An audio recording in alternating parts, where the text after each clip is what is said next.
Hello Algebra 1 students, this is Mr. Wilsey, and in this video we're going to be studying a topic that I know you've seen before, inequalities.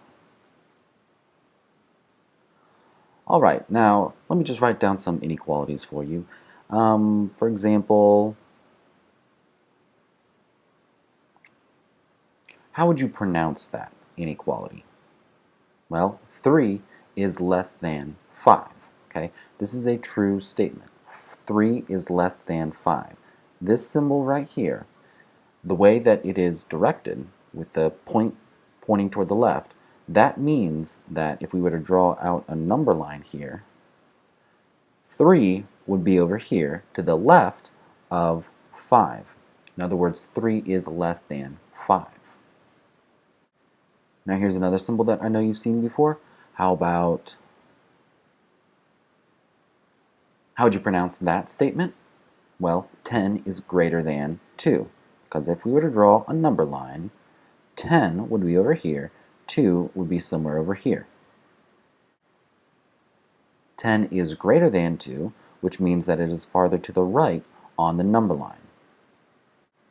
So these two symbols, less than and greater than, they express a relationship between two numbers, a relative placement on the number line. So let's look at some other examples. For example, let's try this.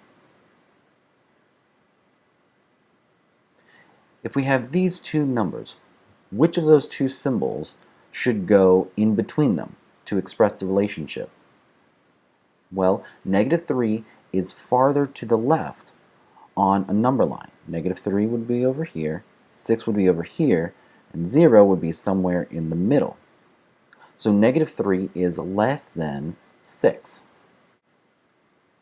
Now what symbol would we put in between these two numbers? -2 and -8. Well, you might be saying that 2 is less than 8, so it would go like this. But that's not true, of course, because we're dealing with negative numbers.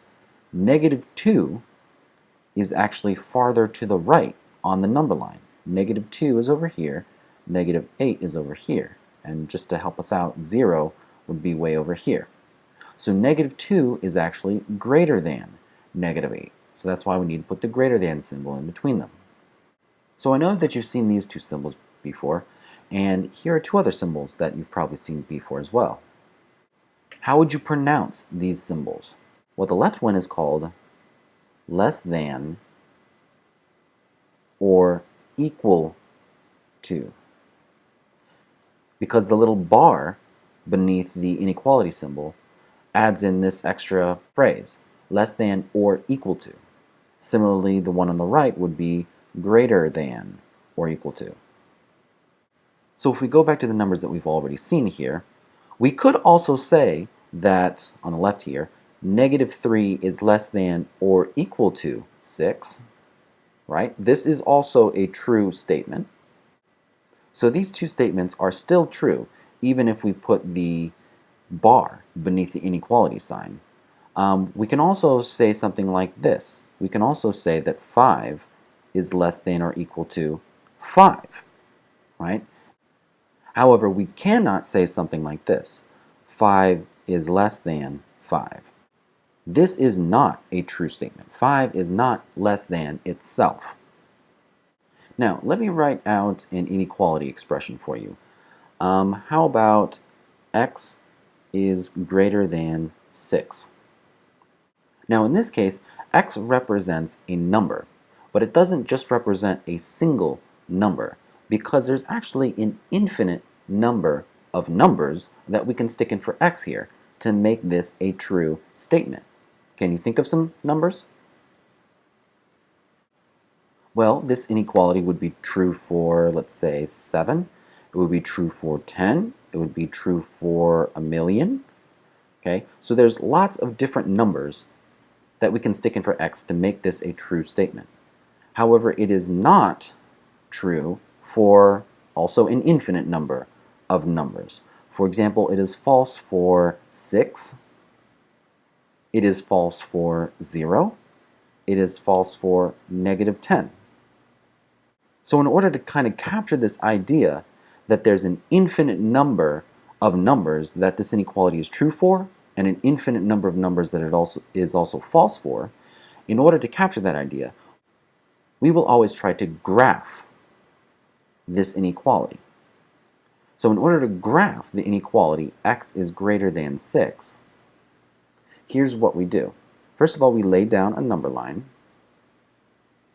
and then we lay down the number 6. And it's also nice to kind of lay down the number 0, just to get an idea of where, the center of the number line is. Now, 6 is not a solution to this inequality. We cannot plug in 6 for x to make this true, just like we listed out here. So in order to express that in our graph, we are going to lay down an open circle on top of the 6. Now, all the numbers that we can stick in for x to make this true lay on which side of the number line? Do they lay on the left side of the number line relative to 6? Or do they lay on the right side?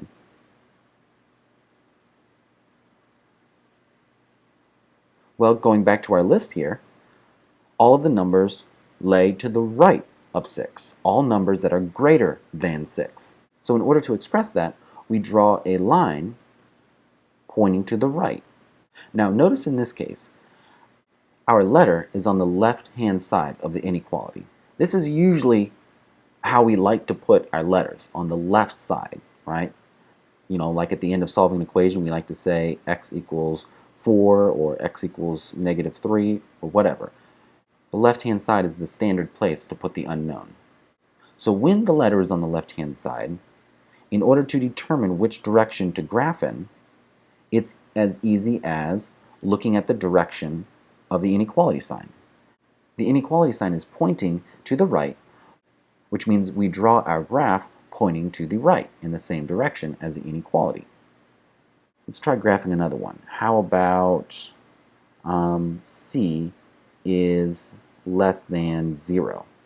Well, draw a number line, draw 0, which is the same number that we're interested in here, draw an open circle, and it's going to be pointing to the left.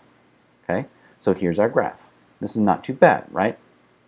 Well, let's look at another type of example. What if we wanted to know, how about what the graph of n is greater than or equal to -6? Well, in this case, we would draw a number line, draw -6, draw 0. But what do we do with this? We now have a greater than or equal to sign. In this case, -6 is a possible solution to this inequality. In order to indicate that on the graph, instead of drawing an open circle, we're going to draw a filled circle on top of -6. And we still draw our arrow pointing to the right. So I hope that that's pretty straightforward as far as how to graph inequalities. What about this one? What if I ask you to draw the inequality 3 is less than or equal to y? How would we draw that? Well, draw a number line, and then we're going to draw our 0, and our 3 is going to be over here. So now we lay down, let's see, less than or equal to, there's a bar underneath it, which means I used a closed circle, so a filled in circle on top of the 3. Now which direction do I draw? Do I go to the right or do I go to the left? Well, think about what this statement is saying. We're going to draw our arrow in the direction of all the numbers that 3 is less than or equal to. So think about that statement again. We are going to draw the arrow in the direction of all the numbers that 3 is less than or equal to. Well, that actually means that we draw the arrow pointing to the right, because 3 is less than or equal to all of this stuff over to the right of the number line. Now this goes against what I just said as far as the inequality symbol should point in the same direction as the arrow. Our inequality points to the left, but our arrow on the graph points to the right. So how do we reconcile that? Well, remember what I said. The letter needs to be on the left side of the inequality in order for this little trick to work. But we can make this inequality look like the way it's supposed to simply by flipping the inequality. So if we put the y on the left and the 3 on the right, we can do that, except we have to flip the direction of the inequality sign. So now instead of saying less than or equal to, it will have to say greater than or equal to. And now it's pretty easy to see which direction we need to draw the arrow in.